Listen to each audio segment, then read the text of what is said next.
Assalamualaikum warahmatullahi wabarakatuh. Perkenalkan, nama saya Dinas Paniwatami dengan NIM 222100020. Saya di sini akan menjelaskan analisis semiotika dan hiperteks pada cara memuduk kata pada website Baca Petra. Yang pertama itu ada abstrak. Nah, dari pendahuluan ini saya mengambil perkembangan teknologi informasi. Lalu ada menurut Hilda Septiani, 2016 sastra siber adalah sastra yang aktivitasnya menggunakan komputer atau internet sebagai medianya. Sedangkan menurut Enda Swara, dalam Wahyudi dan Wati, tahun 2021 menyebutkan bahwa sastra cyber adalah gabungan penulisan yang menggunakan awalan cyber yang berarti komputer, sehingga sastra cyber adalah sastra yang ditulis dengan media komputer dan jaringan internet. Nah, di sini juga ada salah satu bentuk dari sastra cyber yaitu cerita pendek atau cerpen. Nah, di sini cerpen ini merupakan salah satu bentuk karya fiksi yang mengisahkan suatu peristiwa atau pengalaman hidup suatu tokoh secara ringkas dan padat. Nah, selain itu, cerpen juga merupakan karya sastra yang banyak dijadikan sebagai media penyampaian ide dan pesan moral. Nah, jadi pengalaman ataupun imajinasinya. Menurut Dharma, dalam Anissa dan Liza tahun 2022, cerpen ini adalah karya sastra yang tidak panjang, cukup dibaca sekali duduk, bertitik berat pada suatu masalah, dan memberikan kesan tunggal. Nah, cerpen ini biasanya hanya berfokus pada suatu kejadian utama dan memiliki jumlah kata atau relatif sedikit, yaitu 10.000 kata. Lalu di sini juga eh, ada cerpen yang saya analisis yaitu berjudul Membunuh Katak. Nah, ini tuh cerpen karyanya Armin Bell yang bisa teman-teman baca di bacapetra.co.id. Lalu di sini ada metode. Nah, yang metode ini, penelitian ini menggunakan pendekatan kualitatif deskriptif. Nah, objek penelitiannya adalah cerpen digital berjudul Membunuh Katak karya Armin Bell yang diterbitkan di website bacapetra.co. Nah, penelitian deskriptif menurut Ari Kunto dalam Lili Agustina 2017 adalah penelitian yang benar-benar hanya memaparkan apa yang terjadi dalam sebuah kancah lapangan atau wilayah tertentu. Nah, data yang dikumpulkannya juga dengan cara membaca dan mencatat elemen tanda dan tautan digital dalam teks.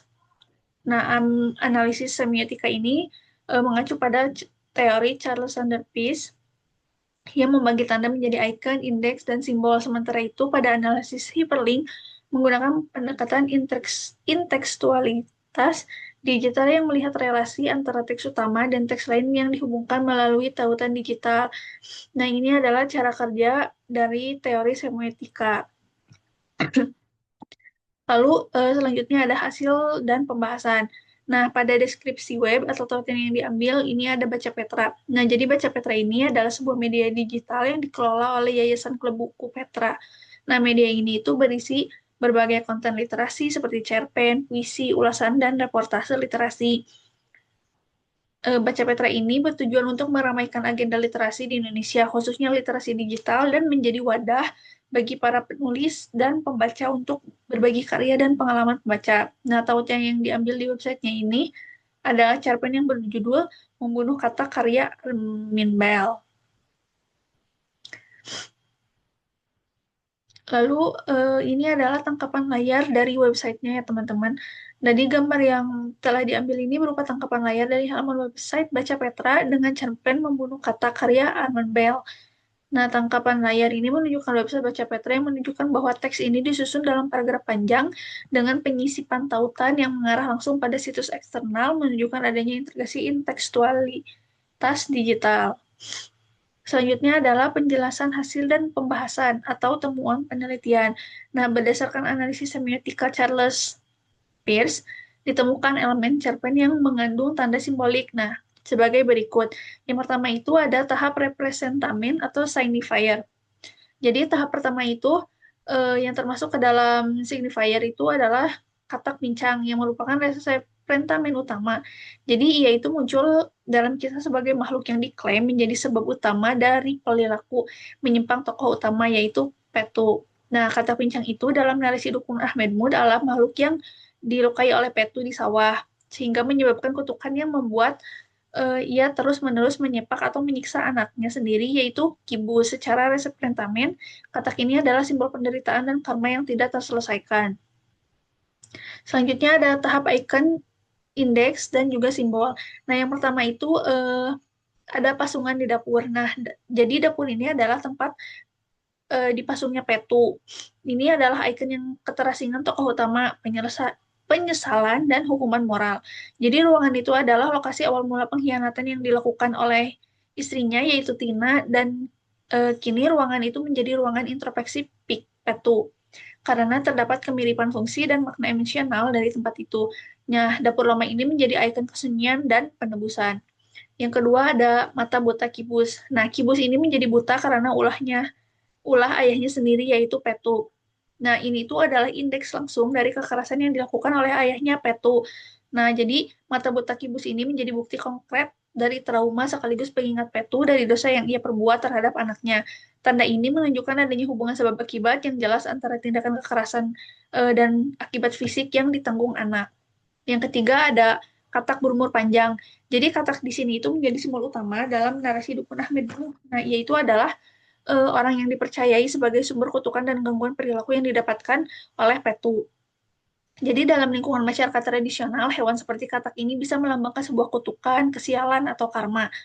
Jadi maknanya itu tidak datang dari kemiripan atau hubungan langsung, namun karena kepercayaan dan konstruksi budaya yang tumbuh di masyarakat tentang dunia gaib.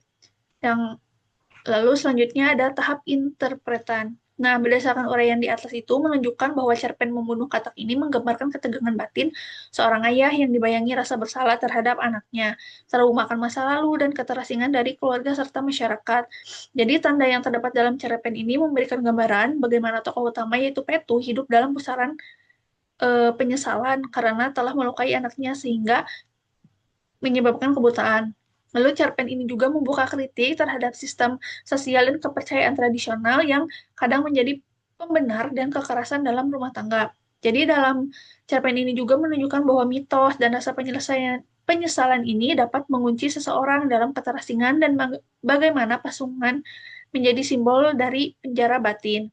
Nah, Petu ini kan yang awalnya membenci dan sering menyakiti anaknya, kini mulai mencintai dan ingin menebus gitu semua kesalahannya. Jadi ini tuh menggambarkan bahwa manusia itu punya potensi untuk berubah meskipun telah melakukan banyak kesalahan. Nah, selanjutnya itu ada analisis dari hyperlinknya. Jadi, sebagai karya sastra digital, cerpen ini tidak hanya menawarkan teks naratif, tetapi juga menyisipkan elemen hyperlink yang memperluas pengalaman pembacanya. Nah, dari yang pertama itu adalah Armin Bell. Jadi ketika mengklik nama Armin Bell, tautan ini itu akan muncul saat membuka cerpen membunuh katak dan akan mengarah kepada profil penulis. Yang kedua itu aku segera pergi lagi. Nah, tautan ini juga akan muncul dan mengarah pada novel Moles Flores, Gadis Pulau Bunga. Yang ketiga, membawa kibus ke Ruteng. Nah, tautan ini muncul dan mengarah pada cerpen bunga-bunga di Ruteng. Yang keempat, riuh sepanjang jalan. Tautan ini muncul dan mengarah pada lelaki yang membatukan bunga. Yang kelima, usaha gesit yang setengah mati dia pertontonkan. Nah, tautan ini juga muncul dan mengarah pada cerpen kiamat di rumah kecil. Yang keenam, sering kehilangan kendali atas kakiku. Nah, tautan ini muncul dan mengarah pada cerpen pria besar bertato mawar. Yang ketujuh, aku menyepak dengan kaki kanan. Tautan ini muncul dan mengarah pada cerpen Munawar tak terbang ke Mars. Yang kedelapan, aku hanya bingung. Nah, tautan ini juga muncul dan mengarah pada informasi tentang klub buku yang ada di Roteng. Yang kesembilan, meyakinkan warga-warga agar melepasku dari pasung. Nah, tautan ini muncul dan mengarah pada informasi antologi cerpen Nadus dan 17 pasung dan hal-hal di dalamnya. Yang terakhir adalah wiki art. Nah, tautan ini muncul dan mengarah pada ilustrasi foto Frogfolio Utopia. Karyanya Vitongai. Ini cover dari cerpen Membunuh Katak. Nah, simpulannya, jadi berdasarkan atas analisis yang telah dilakukan, maka dapat disimpulkan bahwa cerpen Membunuh Katak ini menyajikan tanda-tanda yang kompleks tentang trauma, rasa bersalah, dan keterasingan dalam relasi keluarga. Nah, resep Pentamen dalam cerpen ini terwujud dengan tokoh Petu katak, dan pasungan yang mewakili simbol rasa bersalah, mitos, dan hukuman sosial. Sedangkan objek atau referen adalah kenyataan sosial dan budaya masyarakat yang masih dipenuhi oleh kepercayaan tradisional. Dan yang terakhir itu interpretan, menunjukkan bahwa makna mendalam dalam cerpen ini tidak hanya berbicara tentang satu tragedi keluarga saja, melainkan menjadikan kritik terhadap struktur sosial yang membenarkan adanya kekerasan dan luka psikologis yang panjang. Jadi di sini itu pasungannya bukan sekadar hukuman fisik, tetapi metafora dan beban batin yang tak kunjung usai. Cerpen ini juga menjadi cerminan bagaimana trauma tidak dapat dijelaskan dari konteks budaya dan bagaimana tanda-tanda yang hadir di dalamnya ini membuka lapisan yang bermakna melalui pendekatan semiotik. Selain itu, hyperlink yang terdapat di dalam cerpen ini memainkan peran penting dalam membangun interaktivitas dan intertekstualitas digital.